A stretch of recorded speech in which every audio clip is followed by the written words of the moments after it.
Hi guys, welcome back to YouTube channel. So இப்போ எனக்கு பின்னாடி பார்த்துட்டு இருக்கிறீங்களே இத்தனை எலக்ட்ரிக் பஸ் தான்.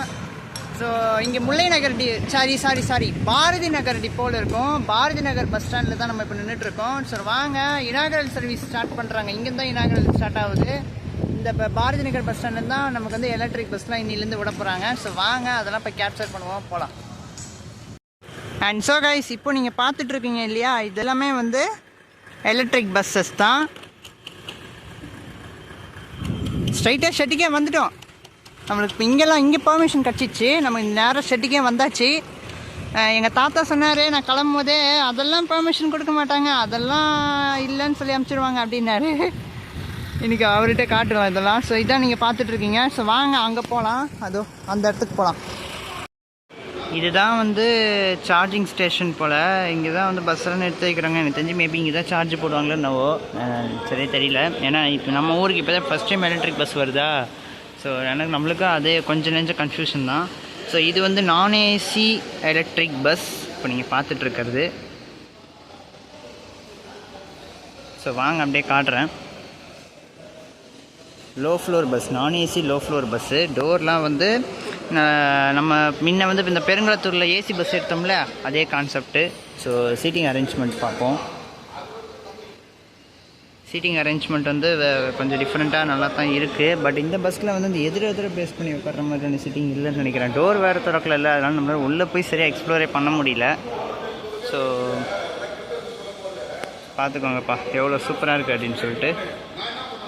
ஃபஸ்ட்டு நான் வந்து முல்லை நகர் டிப்போவுக்கு போயிருந்தேன். முல்லை நகர் டிப்போவில் வந்து அந்த டிப்போ இப்போ தான் கன்ஸ்ட்ரக்டே நடந்துகிட்ருக்கு, முல்லை நகர். அதுக்கப்புறம் ஒரு ஆட்டோக்கார அண்ணன், நல்ல மனுஷன், அவர் சொல்லி அப்புறமா நான் இங்கே பாரதி நகர் பஸ் ஸ்டாண்டுக்கு வந்தோம். So Bharathi Nagar bus stand இங்கே பஸ் வெயிட்டிங்கில் நிற்கிது. ஸோ இத்தனை எலக்ட்ரிக் பஸ்ஸஸ் நிற்கிது. நான் உங்களுக்கு ஒன்றா எண்ணி சொல்கிறேன், நோட் பண்ணிக்கோங்க.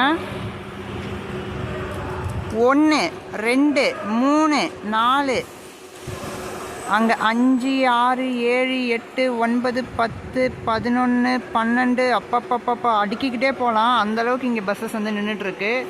மொத்தமாக இந்த ரோவில் வந்து 1 2 3 4 5 6 7 8 9 10 11 12 13 14 15 பஸ்ஸு. அந்த லாரி மறைச்சதுனால பாதி பஸ்ஸு போயிடுச்சு. சரி, எனக்கு தெரிஞ்சு ஒரு 15 வண்டி நிற்கிதுப்பா, நான் இப்போ கணக்கு போட்ட வரைக்கும். ஓகேவா? எதனால் தப்பு கணக்கு இருந்தால் மன்னிச்சுக்கோங்க. ஸோ இதுதான் நம்ம எலக்ட்ரிக் பஸ்ஸஸ் வந்து சேர்ந்துட்டோம்.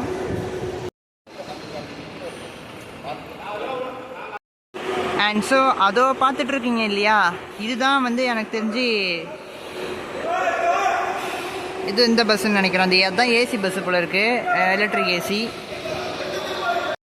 மக்களே நான் மன்னிச்சிருங்க, தயவு செஞ்சு. எனக்கு அப்போயே டவுட் வந்தது, என்னடா இத்தனை எலக்ட்ரிக் பஸ்ஸஸ் நிற்கிது, ஒன்றுத்தில் கூட மாலை பூஜைலாம் எதுவுமே போடலையே அப்படின்னு நினச்சேன். பட் நான் நினச்சது கரெக்டு தான் போல். இனாகரல் சர்வீஸ் இன்றைக்கி இல்லை அப்படின்னு சொல்கிறாருங்க. ஒருத்தர் நான் வீடியோ எடுத்துகிட்டு இருந்தேன், ஒருத்தர் வந்து கேட்டார், ஒரு சார் வந்து கேட்டார், ஏன்பா யார் நீ எதுக்கு இங்கே வீடியோ எடுத்துகிட்டு இருக்க அப்படின்னு கேட்டதுக்கு, இல்லை சார் இந்த மாதிரி நான் யூடியூப் சேனல் வச்சுருக்கேன், இங்கே வந்து நான் வீடியோ எடுக்கிறேன் அப்படின்னு சொன்னதுக்கு அவர் என்ன சொல்கிறாரு அப்படின்னா, இல்லை இன்றைக்கி வந்து இனாகரல் சர்வீஸ் கிடையாது, 5 6 அந்த டேட்டில் தான் உங்களுக்கு வந்து இனாகரல் சர்வீஸே நடக்கும். ஸோ அதனால் வந்து இன்றைக்கெலாம் இனாகரல் சர்வீஸ் இல்லை அப்படின்ற மாதிரி அவர் சொல்கிறாருங்க. எதுக்கும் நம்ம அங்கே விசாரிச்சுட்டு நம்ம இங்கேருந்து வெளியே கிளம்பிடலாங்க. அதுக்கு முன்னாடி ஒரு 4-5 ஷார்ட் எடுத்துருவோம். ஆனால் பர்மிஷன் நமக்கு அங்கே வெளியே கிடச்சிருச்சு. நம்ம இப்போது நீங்கள் பார்க்குறீங்களா, இந்த ஜேசிபி வருது பார்த்தீங்களா, இதுக்கு நான் காட்டுறேன், ரியர் கேமராவில் காட்டுறேன். அண்ட் ஸோ கைஸ், இப்போ நீங்கள் வீடியோ பார்த்துருந்துருப்பீங்க இல்லையா. இப்போ நான் ஒரு விஷயம் உங்களுக்கு நான் சொல்கிறேன்.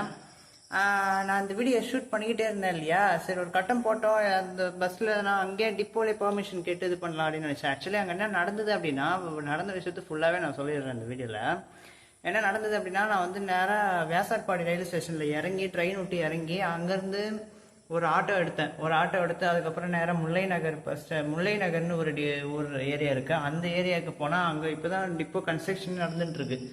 அதுக்கப்புறமா சரி, நான் பாரதி நகர் தான், அங்கே தான் தம்பி நிற்கிது, அங்கே இருக்கும், அங்கே வேணால் போய் பார்க்கலான்னு சொல்லிட்டு அந்த ஆட்டோக்கார அண்ணன் வந்து நேராக பாரதி நகர் டிப்போலே உள்ளே இறங்கிட்டார். அவர் இறக்குனதுக்கப்புறம் செக்யூரிட்டி எதுவுமே சொல்லலை. ஓகே, அதுக்கப்புறம் நான் அந்த டைமில் என்ன நினச்சேன் அப்படின்னா, செக்யூரிட்டி எதுவுமே சொல்லலையே, சரி எல்லாருமே இப்போ வேசல்பாடி டிப்போல தானே போய் வீடியோ எடுக்கிறாங்க, சரி அதனால் ஃப்ரீயாக விட்டுறாங்க உங்களுக்கு அப்படின்னு நினச்சி நானும் ஸ்ட்ரெயிட்டாக உள்ளே போயிட்டேன். போனதுக்கப்புறம் அங்கே என்ன நடந்தது அப்படின்னா, ஷூட் பண்ணிக்கிட்டே இருந்தேன். சரி ஒரு கட்டம் வரட்டும், அதுக்கப்புறமா கூட நம்ம அங்கே யாருனா இருந்தால் கூட பர்மிஷன் கேட்டு கூட அப்படி வீடியோ எடுத்துருக்கலாம், உள்ளே கூட பஸ்ஸு ஃபுல்லாக வீடியோ எடுத்துருக்கலாம். ஆனால் அங்கே என்ன நடந்ததுன்னா, ஒரு ஆள் வந்தார், ஒரு சார் ஒருத்தர் வந்தார். வந்துட்டு யார் நீ, மரியாதை கிடையாது, யார் நீங்கள்லாம் கேட்கல, யார் நீ எங்கேருந்து வர ஆனால் சரி நானும் சரி நம்ம அண்ணன் மாதிரி தானே அப்படின்னு சொல்லிட்டு, இல்லை சார் இந்த மாதிரி நான் வந்து யூடியூபர் வீடியோ ஷூட் பண்ணுறதுக்காக இங்கே டிப்போக்கு வந்தேன். அதெல்லாம் இங்கே வரக்கூடாது, அதெல்லாம் இங்கே இது பண்ணக்கூடாது, நீங்கள் வந்து பண்ணணுன்னா பல்லவன் ஆஃபீஸ் வந்து ஏன் அது கொஞ்சம் பொறுமையாக சொன்னாங்கன்னா, பல்லவன் ஆஃபீஸில் போய் நீங்கள் வந்து பெர்மிஷன் கேட்டு தான்ப்பா வீடியோ எடுக்கணும். ஏன்னா நம்ம பெரும்பாக்கம் டிப்போல அப்படி தான் அந்த செக்ரட்டரி சார் வந்து பொறுமையாக எக்ஸ்பிளைன் பண்ணார். தம்பி இங்கே வந்து பிஎம் சார் இருப்பார், பிஎம் கிட்ட நீ பெர்மிஷன் கேட்டு வீடியோ எடுத்துக்கோ, வா அங்கே இப்போ உள்ளே போய் கூட நீ வீடியோ எடு நான் அப்படின்னு சொன்னார். அதுக்கப்புறம் நான் அவர்கிட்ட ரெக்வஸ்ட் பண்ணி சார் இல்லை சார் பிஎம் கிட்ட பெர்மிஷன் வாங்கணும்னு எனக்கு டைம் இல்லை, நான் வேணால் ஒரு சின்ன ஃபோட்டோ மட்டும் எடுத்துகிட்டு போயிடுறேன் அப்படின்னு சொல்லிட்டு, ஓகே ஃபோட்டோ எடுத்துக்கோ அப்படின்னு சொல்லிட்டு வெறும் ஃபோட்டோக்கு மட்டும் அலோவ் பண்ணார், வீடியோக்கு வந்து அலோவ் பண்ணல. அவர் பொறுமையாக சொன்னால் பரவாயில்ல. அவர் அதிகாரமாக நீ வீடியோ எடுக்கக்கூடாது, இங்கே கவுளி சத்தம், வீடியோ எடுக்கக்கூடாது, இது பண்ணக்கூடாது, ஒரு மாதிரி அதிகாரமாக ரூடாக வந்து பேசிட்டு என் மொபைலை வாங்கி செக்ரட்டரி கிட்ட கொடுத்து அந்த வீடியோ ஃபுல்லாக டெலிட் பண்ணி